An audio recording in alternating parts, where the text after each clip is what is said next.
Behind every success story, there is a long line of triumphs and defeats that remain hidden from others. These stories get condensed into journeys that minimize the struggle and wrap up with a happy ending. But we know that's not how life works. That's where From the Ashes with Mark Azoulay comes in. On today's show, you'll hear honest conversations about the challenges that Mark's guest faced and how they overcame adversity. We're going to be having more of a roundtable discussion here is your host, with my good friend, Mark Azoulay, colleague, Anthony Dellascio.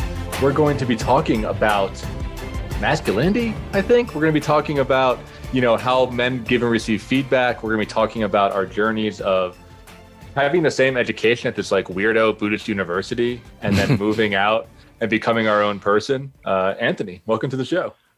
It's good to be here, Mark. Thanks for having me. So tell people a little bit about your journey. What was it like going to Naropa? What was it like getting the Buddhist education?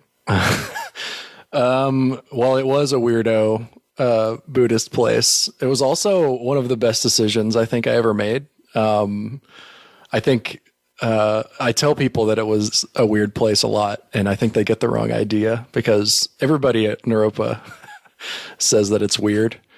But I guess they really love that it's weird. Yeah, so I guess the start of my story as a therapist anyway was in 2010. I was working in construction. It was a family business. And I had always had an interest in psychology. So I decided to sort of drop everything and move out to Colorado, figure out what I was going to do from there. I spent a couple of years working at a brewery and actually ended up dating a girl that went to Naropa and kind of just got to know people that were there. And I thought everything was, I don't know, there's something about Naropians. I can't really describe it now, looking back on it, but I just knew I wanted to be a part of it in some way. So I applied, I got in a year later, and that's kind of all she wrote as far as Naropa goes. Yeah. Yeah, I think that stands out to me about Naropa is the long, uncomfortable amounts of eye contact. Yeah, right. And I think the feeling that I had when I was there, and the feedback that I get from, people in my life, relationships in my life, is that the people there really pay attention, really pay attention in a way that I don't think most people do, right? Mm. We have this thing where we can really listen and take in somebody fully. Yeah. And I think that's actually very intimidating to some people. It's kind of disarming. 100%. Yeah. Right. It was for me to talk to the professors and my classmates. I had them actually with me, Yes. I totally know what you mean. I think I'd always sort of come across people like that in my life, here and there. I didn't really know anyone, I don't think, on a personal level that was that intense in that way. But then there's so many of the professors at Naropa are, it sounds almost dumb to say, but they're just there. And it is super intimidating because you can't really, I don't know how it was for you, but for me, I kind of realized how often I was covering things up about myself in just regular conversation. And, that's what people do. That's totally normal, but I wasn't aware of it until I was sitting across from somebody that could see right through everything that I was doing. And that's the intimidating part because there are ways that we do those things that we're not aware that we're doing them. Yeah. I had the same experience, right? It's when I was younger, I get emotionally uncomfortable and I just change the topic.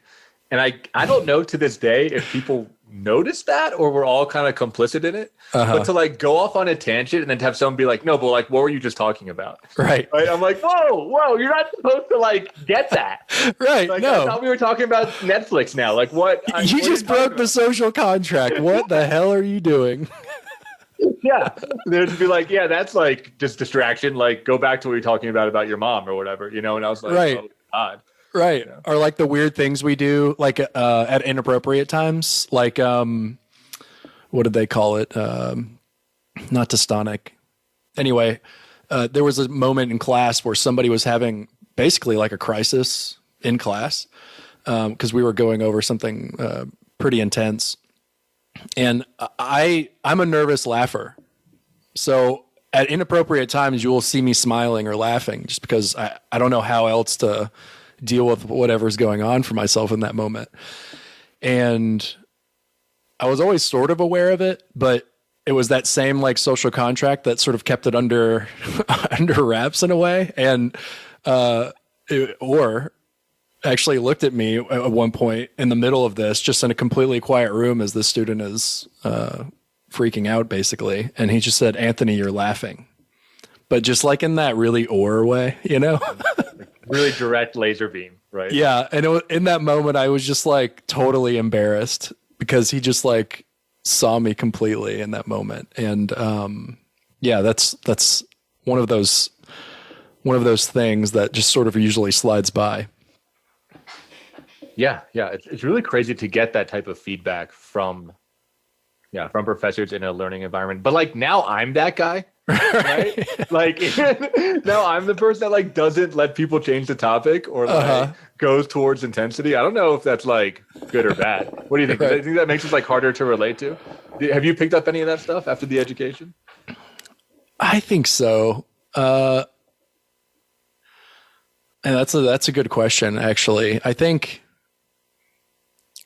Naropa broke my social brain in a way where I can still have fun with a lot of my friends that I was friends with before Naropa, and we just like have a good time and stuff. But I find that the new people that I meet in my life, I want to connect with them more deeply, like maybe too quickly.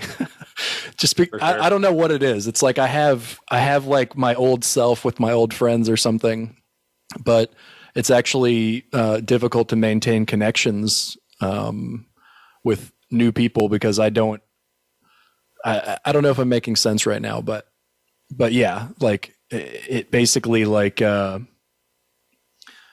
made me want to converse with people in a different way, I guess, if that makes sense. It does. Yeah. I think I had a similar experience of just being, I guess, getting bored of too much surface level or seeing through it or, you know, actually feeling that there's something deeper there and not wanting to be complicit in something like that of like, what's happening right now, right? There's like, I'm feeling like a sadness or whatever.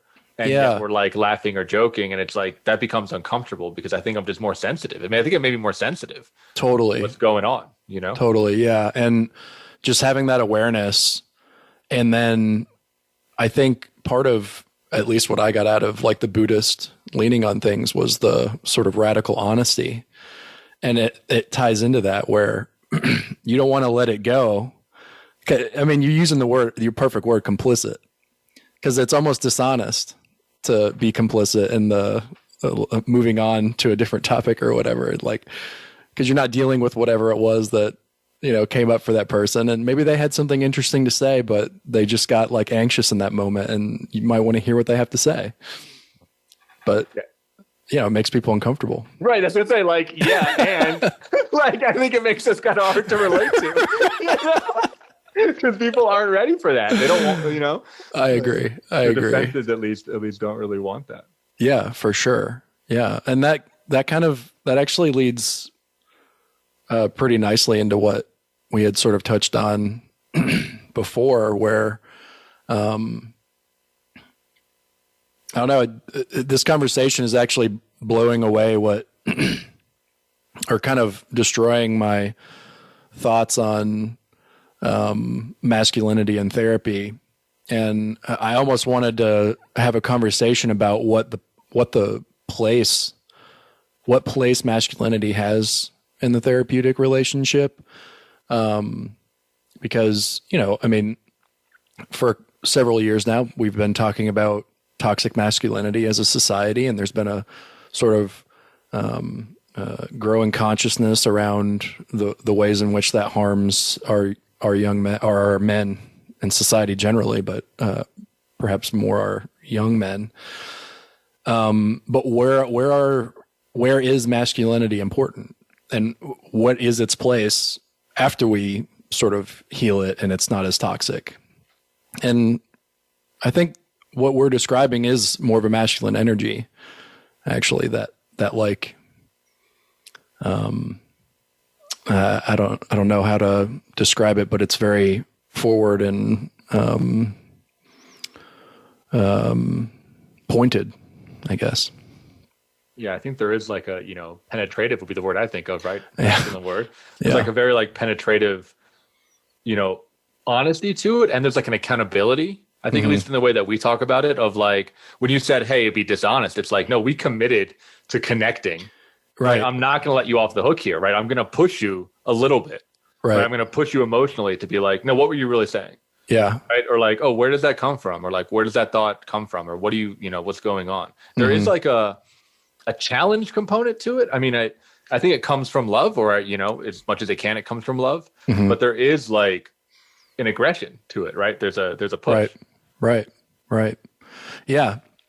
And I mean, just for anybody that's listening, I just want to be clear that when I say masculine, I think I'm not referring to sex or gender or anything like that. I think everybody has,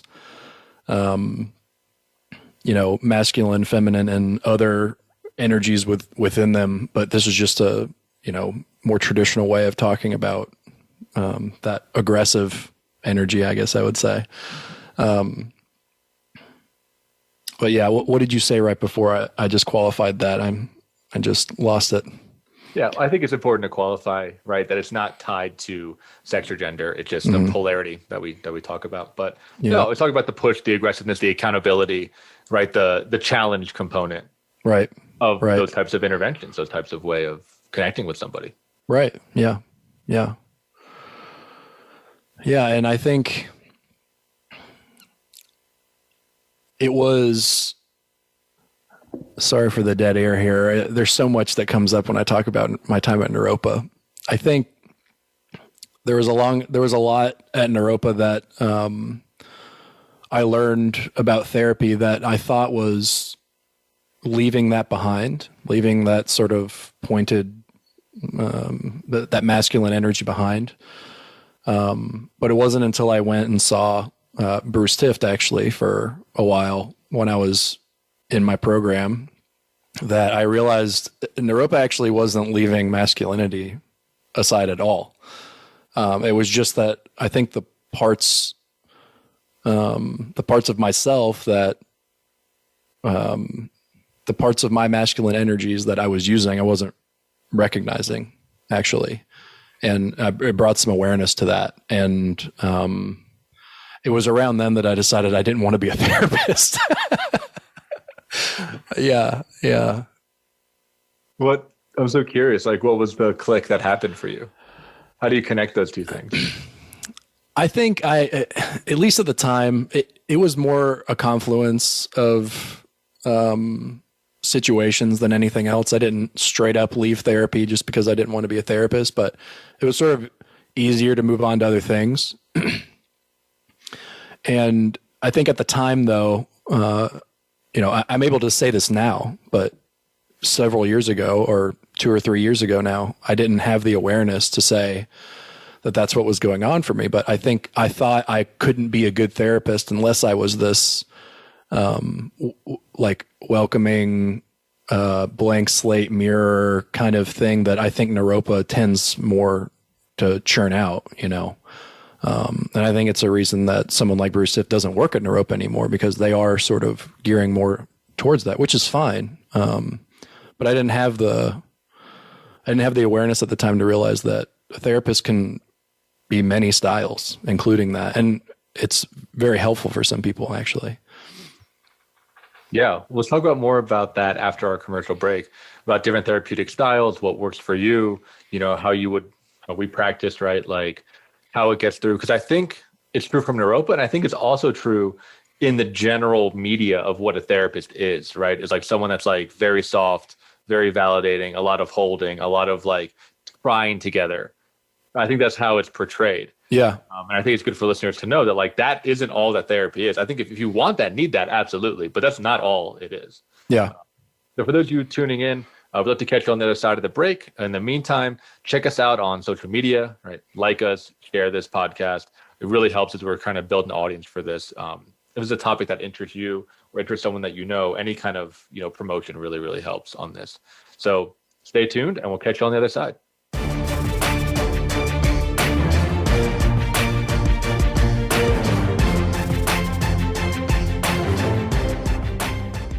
Become our friend on Facebook. Post your thoughts about our shows and network on our timeline. Visit facebook.com/Voice America. In Mark's work with high performers and business owners, it is becoming increasingly clear to him that their biggest obstacle to success is themselves. They are experts in their field, but are dragged down by their anxiety, poor time management, inability to focus, or self-sabotage. His role is to help you overcome these emotional and organizational issues so that you can truly excel in your business and your personal life. One of the most common hurdles that he sees is perfectionism, a crippling anxiety around performance. It's a fear of not being good enough, being publicly embarrassed, or of disappointing others. These fears paralyze brilliant people and bring them to their knees. This course will help you to break free from this mental prison and have more agency in your world. In this online course, we will break down the prison of perfectionism so that you can break out of it. For more information and to sign up, visit mark-azulay.teachable.com. That's Mark, MARC-Azulay, AZOULAY.teachable.com. Find out what's happening on the Voice America Talk Radio Network by keeping up with us on Twitter. You can find us at Voice America TRN.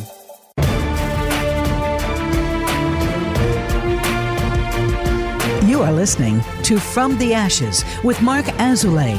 To reach the show today, please call 1-888-346-9141. That's 1-888-346-9141. Or send an email to podcast@mark-azulay.com.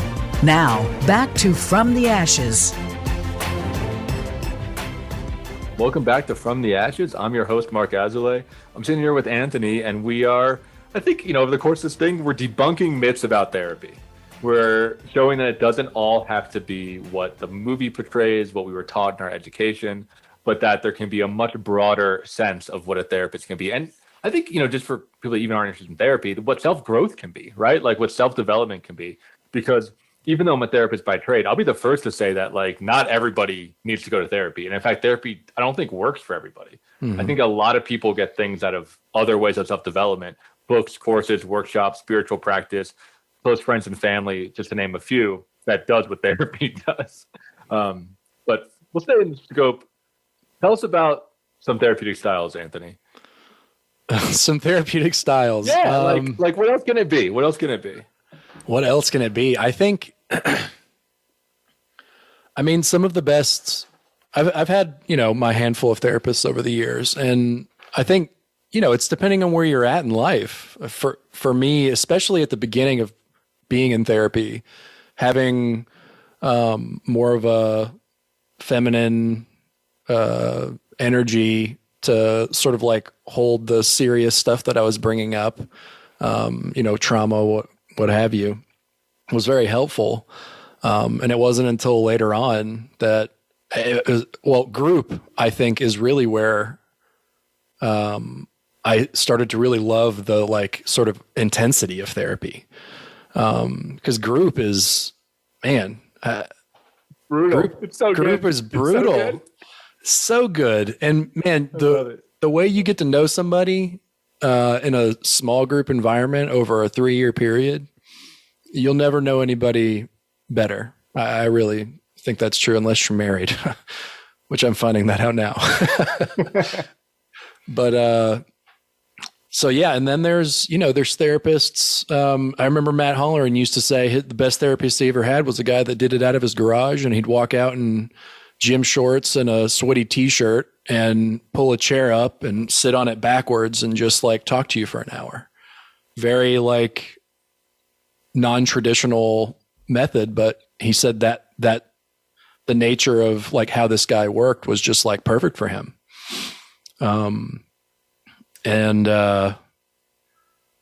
I think, then you have like people like Bruce Tift who thinks most people shouldn't be in therapy, and he cannibalizes his own clients because, after a while, he essentially convinces them that they're okay.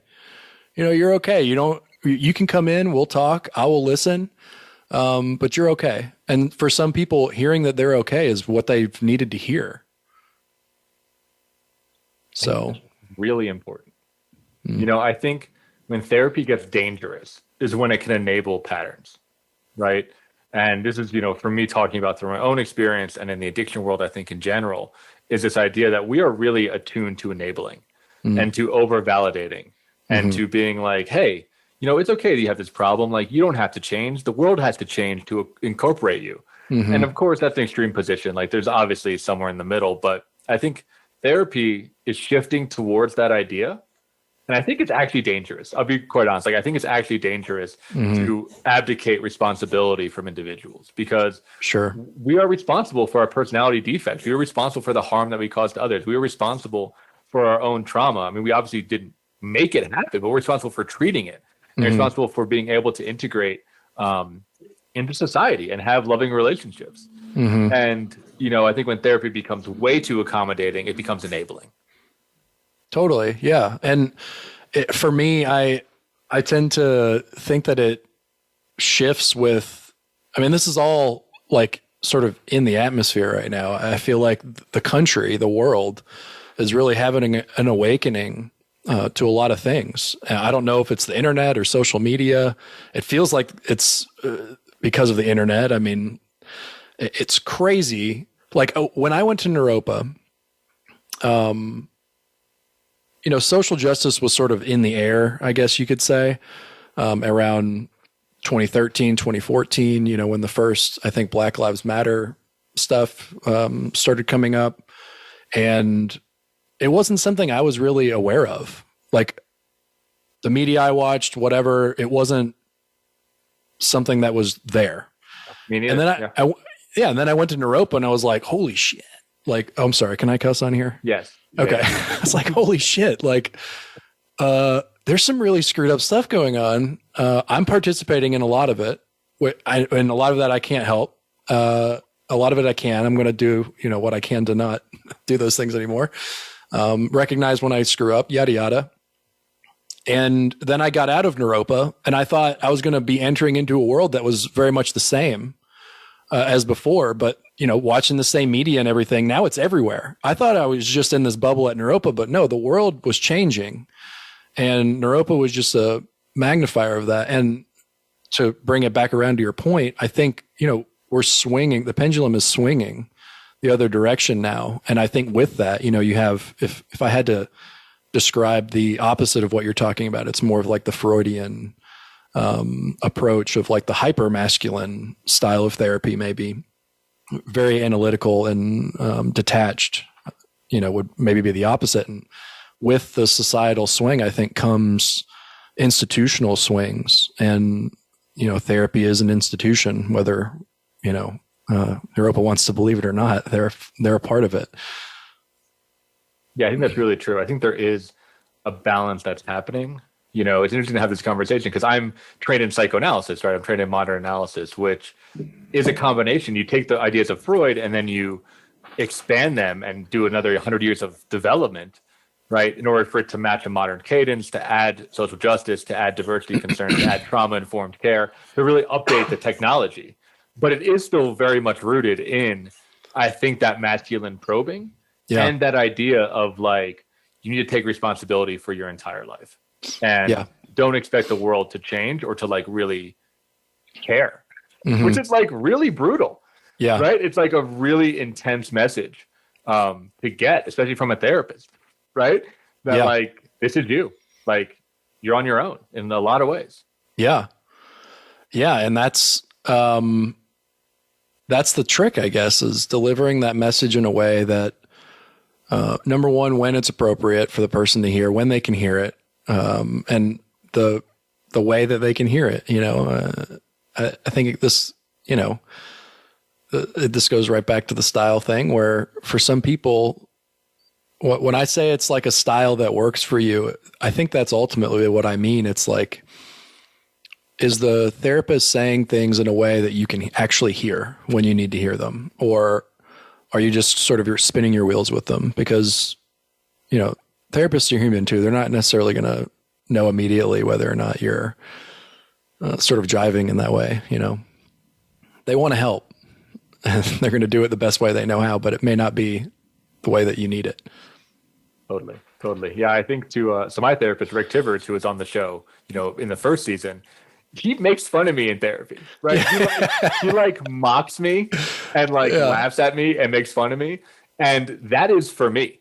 Right? I mean, I think part of that's his personality, but I think it's also him attuning to me. Yeah. That humor, teasing, challenging, getting roasted, that gets through my BS filters, right? If it gets too deep and it gets too sensual and it gets too slow, I check out, right? I can't trust that frequency. Yeah. I need something that's coming in, that's sharp, that's pointed, that's quick, that's fast, that's at the same level of banter that I can sustain. And I think it's really skillful that he's able to match that.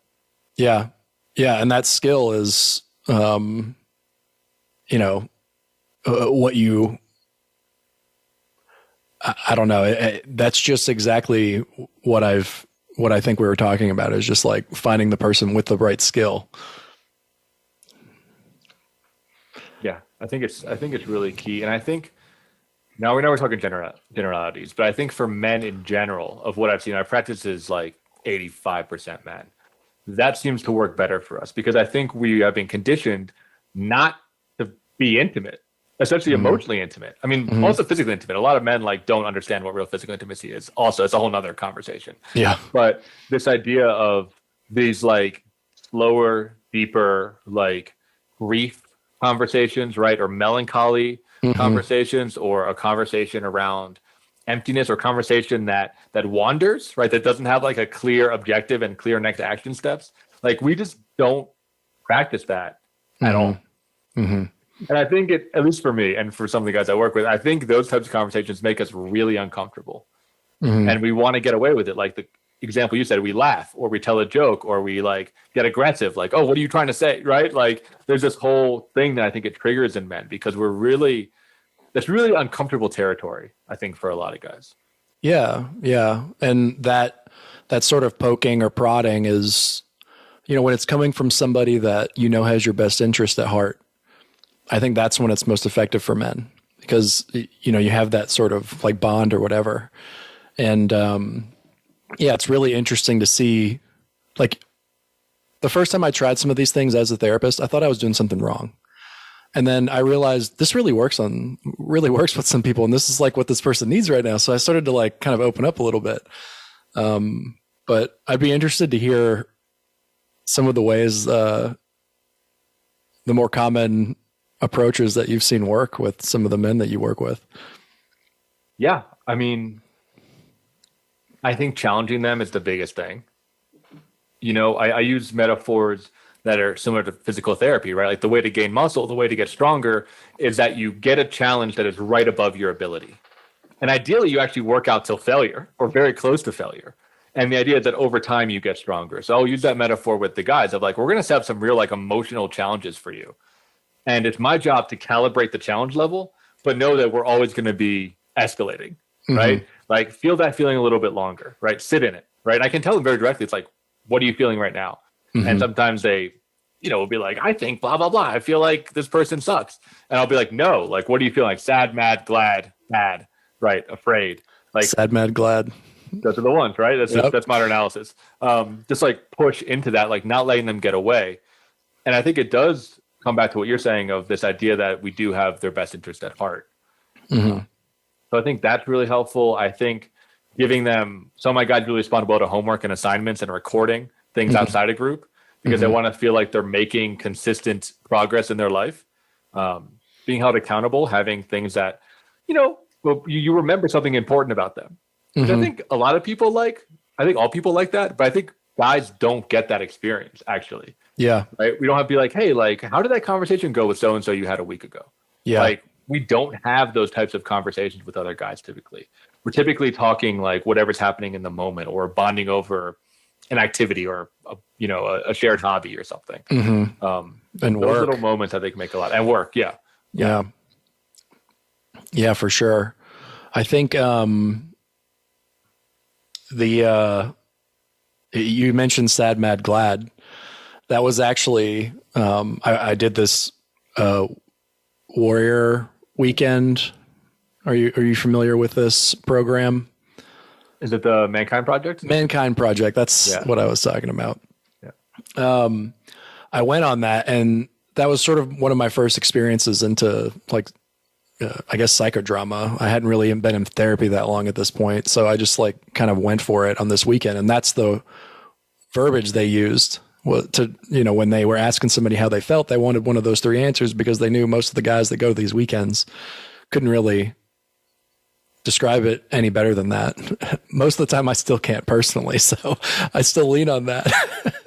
I mean, that is such a key point. One of our earlier guests, Jeff Grossman, was talking about this, and I think it's so true. And he put it in such a beautiful way, where he's like, when you ask a man, especially with no therapeutic experience, how he feels, the answer is usually like, I don't. Like, I don't. Right. Yes.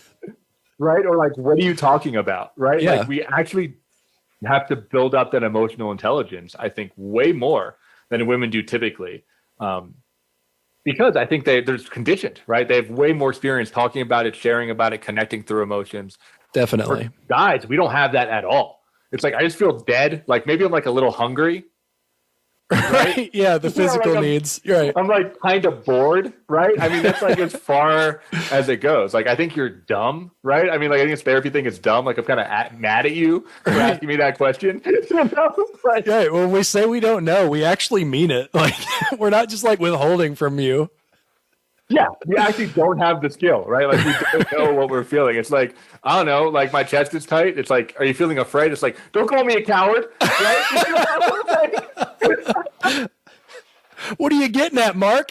Yeah, exactly. Who are you, man? How are you qualified to talk to me about this? So there's, but I love working with that. I love working with that, because if someone can work through that, it creates such a beautiful, just like, tapestry and dimension to their life. It just adds so much. It just adds so much.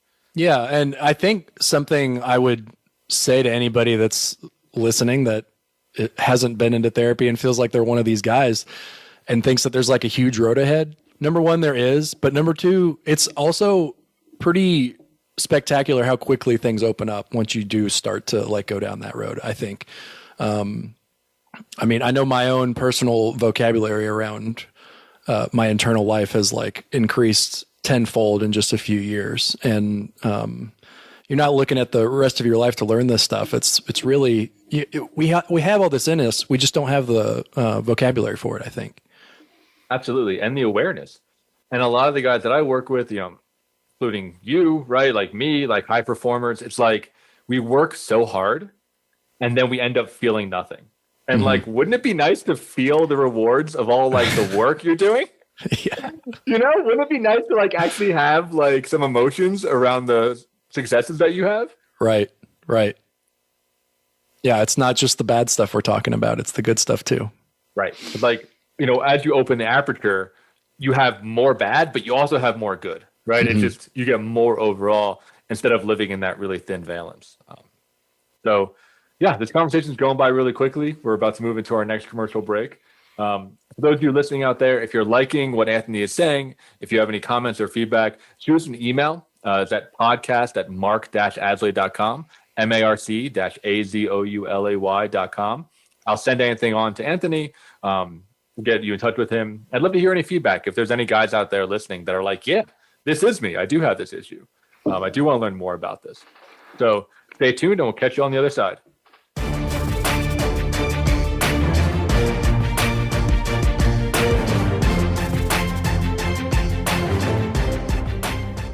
Become our friend on Facebook. Post your thoughts about our shows and network on our timeline. Visit facebook.com/Voice America.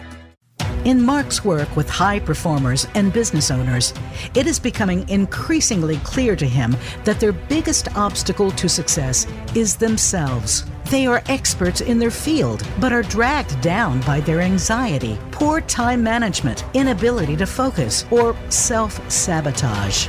His role is to help you overcome these emotional and organizational issues so that you can truly excel in your business and your personal life. One of the most common hurdles that he sees is perfectionism, a crippling anxiety around performance.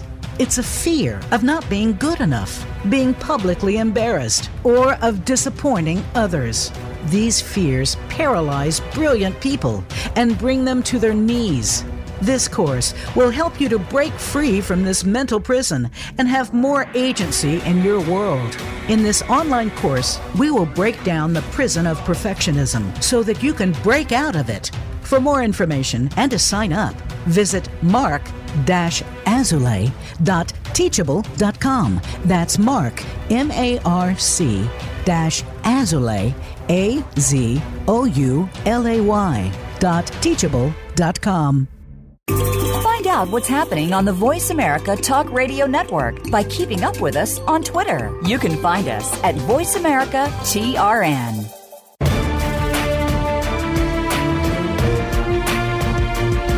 You are listening to From the Ashes with Mark Azulay.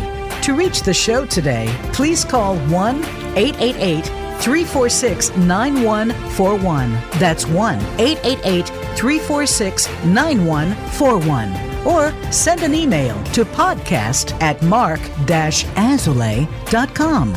Now, back to From the Ashes. Welcome back to From the Ashes. I'm your host, Mark Azulay. And we were just talking about different therapeutic styles, how men relate to emotions. And I thought it would be wise to talk about my journey and essentially how that's helped me, some challenges I overcame, and how that's helped me to be better connected to my world. So there's a lot there, but a big one that I tell people a lot is that personally, I was not able to take advice until I was in therapy for 5 years. Because I have such an authority problem that when anybody, like even a book, right? Like when anybody or anything tells me what to do, my immediate response was like, shut up, you don't know me. Like I'll just reject, right? I'll just reject everything. And, you know, you can imagine how difficult that is to like live and just like think that you know better than everybody else and that nobody knows you, right? It's both grandiose and also painfully lonely, you know, going like a level deeper. So I had to work through. I guess you got pretty good at doing things on your own. Right. I mean, that's like the good part of it, but I was also like really alone. And I did things poorly because I wasn't taking any advice. Right? Like I wasn't open to mentorship. I was like, I don't know, this sucks. Like, I don't trust you. So I had to really work on that, work on my authority issues, work on some of my early childhood stuff. And now, and hopefully this is a, you know, I guess advertisement for people listening. Now I can read like a book, a coaching book, or learn a technique and just do it. And I don't have that I really don't have that resistance of being like, should I try this? Is this the right thing? Like, what's it like? Like there used to be such like a rigmarole, like an anxiety thing that would hit before trying something. Mm-hmm. And I can say that therapy really helped me not do that. It's like way more efficient. Mm-hmm. Yeah. So, well, you want me to describe what we have very similar stories. I think we know this about each other. Yeah. That, you know, authority figures, I was saying earlier, the only people I could take advice from were coaches that were screaming at me, basically, because they were the only ones that could sort of get through everything. And, I think generally speaking, it was the moment I think I opened up the most was when I realized that I am a dependent person. Like I depend on other people. And I started breaking that out for myself in various ways. Like I started as far away from me as possible. So I would sort of practice with myself like, okay, when I wake up in the morning, I'm dependent on the power company to make sure that my phone was charged. Like I would literally think about it in that way. And then I started to realize that like I depend on the people in my immediate sphere as well. And once I started taking responsibility for my neediness, I guess. That's what actually opened me up to what you're talking about, where I can take advice, especially from men. That was a big move. That's why I stayed with female therapists for a long time, because I felt like it was easier to sort of take advice from them for whatever reason, probably daddy issues or something, but yeah, I can totally relate.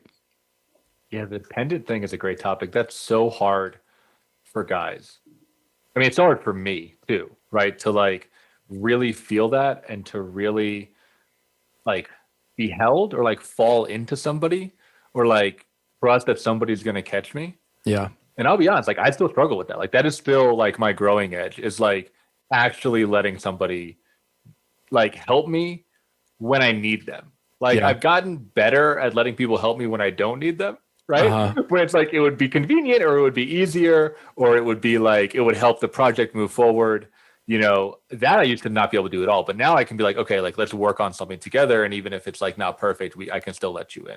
Mm-hmm. But like actually need somebody, right? Actually like not know what to do, or like actually need help. That's a whole nother frontier. Yeah. Yeah. I mean,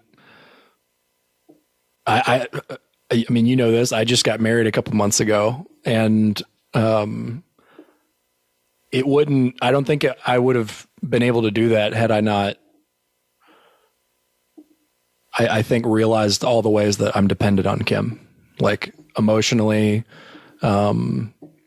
physically, not just sexually, but like, just how we help each other out around the house, that kind of stuff.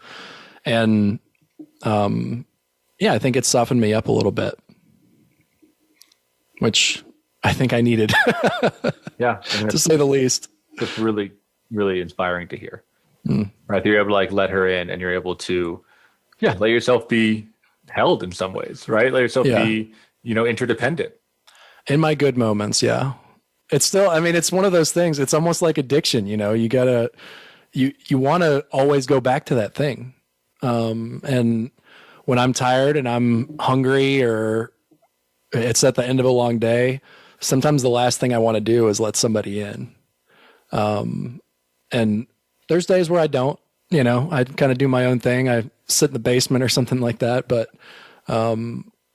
it's not about being perfect, I guess. You just got to take responsibility for the times that, it's, I don't know where I'm going with this really. That's an important aspect of it.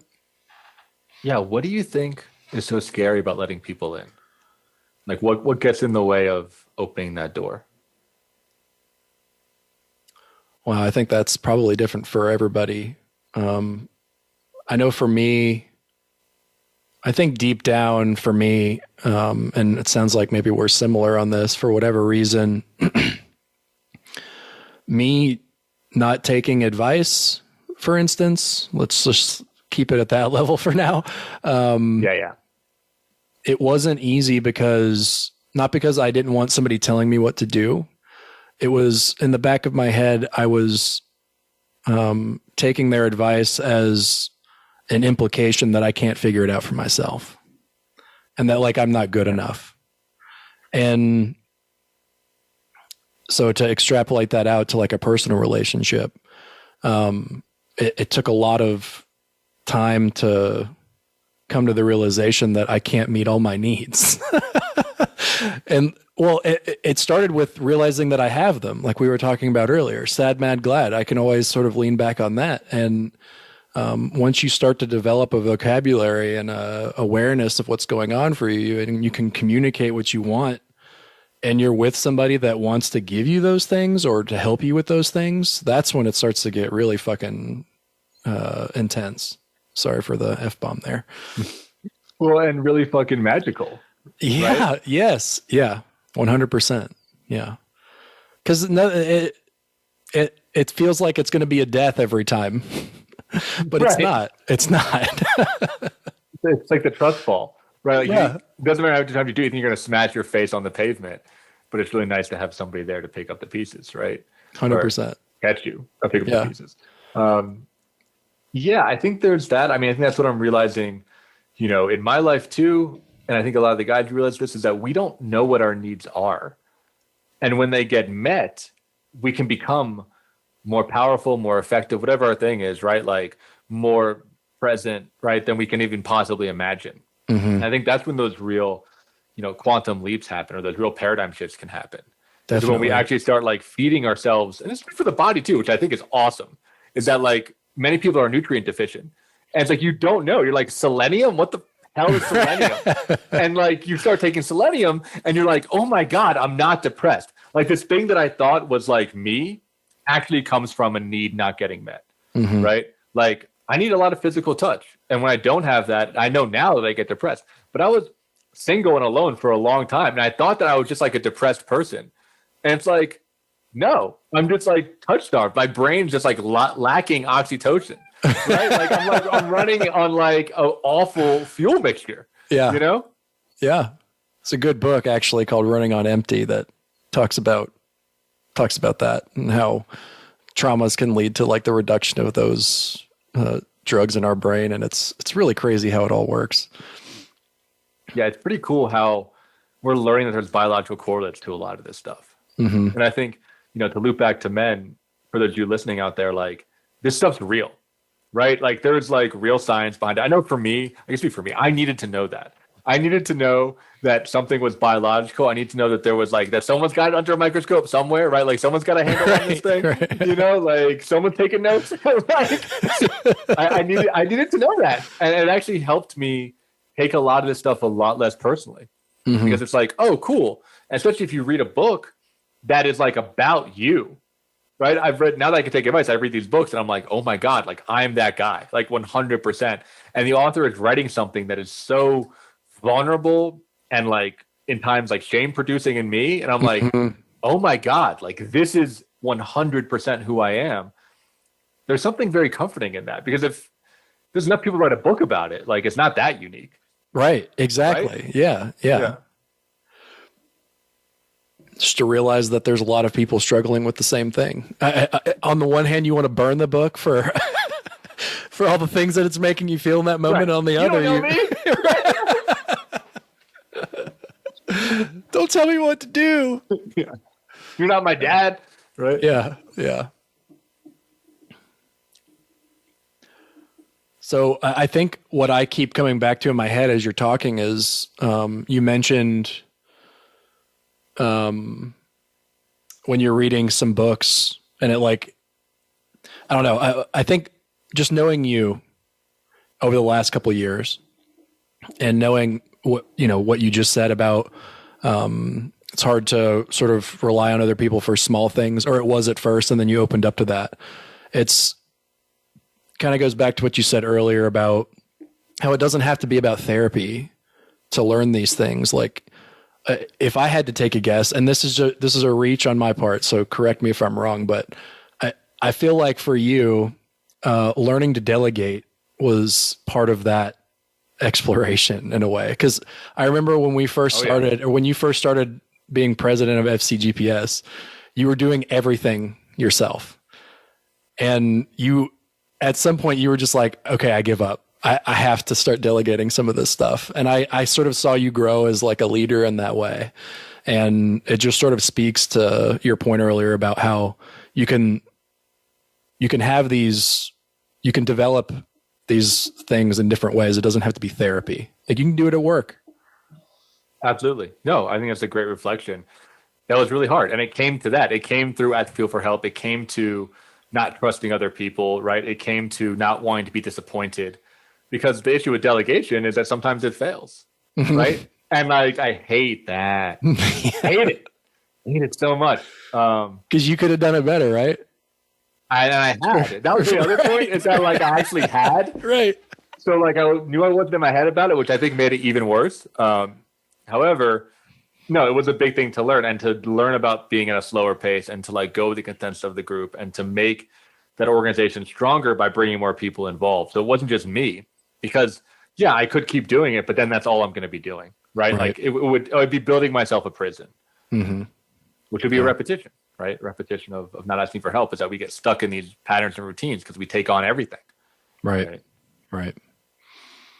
And I think, I mean, leadership books are helpful. I think you can practice it at work. for a lot of the guys I work with, they have issues at work and then they come and talk to me and I'm like, hey, does that happen in your personal life? Just, as a random example. And they're like, oh my God, it does. My wife says the same thing, and because it's just us, right? I mean, it's not like we're different people. So a lot of things that might be happening in your work are also happening in your personal life. And it could be a great entry point into doing some of this more emotional work. Yeah, they're almost certainly happening in all the fields of your life. That's for sure. 100%. I mean, it's so funny. One of the things I bring up with my clients a lot is just like the intervention of being like, oh yeah, we know about this problem. Because it's like, once you identify the problem, you see it everywhere. Yeah. Which like on some hand is like really humbling to be like, oh, I'm just doing this thing again. But on the other hand, it's very hopeful because if you can solve it, you have this like massive sweeping change. You have a true paradigm shift in your entire life. It's like quite intense. Yeah. And I know we're short on time here, so I'll just quickly plug group again, because I think for me, group, having all of those mirrors, number one, I can't just say somebody's bullshitter because it's like an entire group of people telling me all at once. So I can't just like write that whole group off. Or I could, but it would not be good for me. And two, it happens so much, the repetition of it, I think it just like, it gets through, Absolutely. Well, this has been great. Again, the time always flies by. Anthony, we'll definitely have you on for a future episode. For those of you that are listening, promote, share, like, give us reviews, do all the social stuff. Got to keep the hype going. It does really help as we're kind of launching this podcast to get out to more people. And if you find it valuable, sending it just to one other person that you think would find it valuable means a lot to us at the show, and really helps to move these messages across, through the internet into the culture. So thanks for tuning in, and we'll catch you next week. Thank you for joining host Mark Azoulay on From the Ashes. Be sure to tune in again live next Friday at 2 p.m. Eastern Time and 11 a.m. Pacific Time on the Voice America Empowerment Channel, or subscribe on your favorite podcast platform. Meet triumph and defeat and treat those two imposters the same.